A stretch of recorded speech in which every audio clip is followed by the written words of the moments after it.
सबसे पहले सभी भाई बहन को जय मसीह की। तो आइए हम देखते हैं मत्ती अध्याय 4 का कुछ पद। तब आत्मा यीशु को जंगल में ले गया कि शैतान द्वारा उसकी परीक्षा हो। तब वह 40 दिन और 40 रात उपवास कर चुका। तब उसे भूख लगी और परखने वाले ने निकट आकर उससे कहा, यदि तू परमेश्वर का पुत्र है तो आज्ञा दे कि ये पत्थर रोटी बन जाए। पर उसने उत्तर दिया, यह लिखा है, मनुष्य केवल रोटी से नहीं परंतु हर एक वचन से जो परमेश्वर के मुख से निकलता है जीवित रहे। तब शैतान उसे पवित्र नगर में ले गया और मंदिर के शिखर पर खड़ा करके उसने उससे कहा, यदि तू परमेश्वर का पुत्र है तो अपने आप को नीचे गिरा दे, क्योंकि लिखा है, वह तेरे विषय में अपने स्वर्गदूत को आज्ञा देगा और वे तुझे हाथों हाथ उठा लेंगे, कहीं ऐसा न हो कि तेरे पैरों में पत्थर से ठेस लगे। यीशु ने उससे कहा, यह भी लिखा है, तू प्रभु अपने परमेश्वर की परीक्षा न कर। फिर शैतान उसे एक बहुत ऊंचे पर्वत पर ले गया और संसार के सारे राज्य और वैभव को दिखाकर उसने कहा, यदि तू गिरकर मुझे दंडवत करे तो मैं यह सब कुछ तुझे दे दूंगा।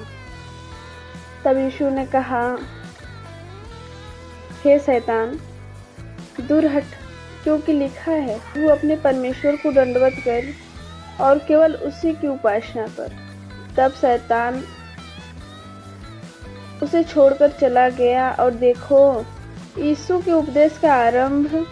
और जब उसने सुना कि यूहन्ना बंदी बना लिया गया है तो यह गलील को चला गया और वह नासरत को छोड़कर कफरनहूम को में जो झील के किनारे जबूलून और नप्ताली के क्षेत्र में रहते हैं, इससे कि वह बात जो यशायाह नबी द्वारा की गई थी, जबूलून और नप्ताली के देश झील के मार्ग से यरदन के पार गैर यहूदियों का उन्होंने बड़ी ज्योति देखी, जो मृत्यु के देश और छाया में बैठे थे, उन पर एक ज्योति चमकी। उस समय यीशु ने यह प्रचार करना और कहना आरंभ किया, मन फिराओ, क्योंकि स्वर्ग का राज्य निकट आ गया है। प्रथम चेलों को बुलाया जाना।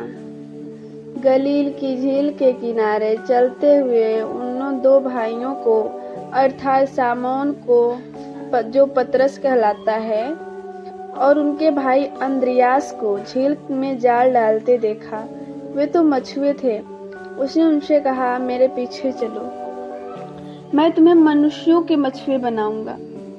वे तुरंत जालों को छोड़कर उनके पीछे चल पड़े।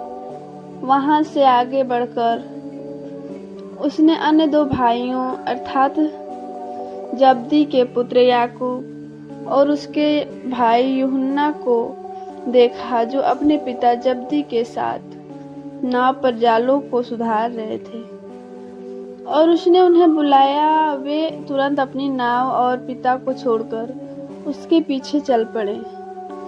यीशु सारे गलील में फिरता हुआ उनके आराधनालयों में उपदेश करता, राज्य का सुसमाचार प्रचार करता और लोगों को हर प्रकार की बीमारी और हर प्रकार की दुर्बलता को दूर करता।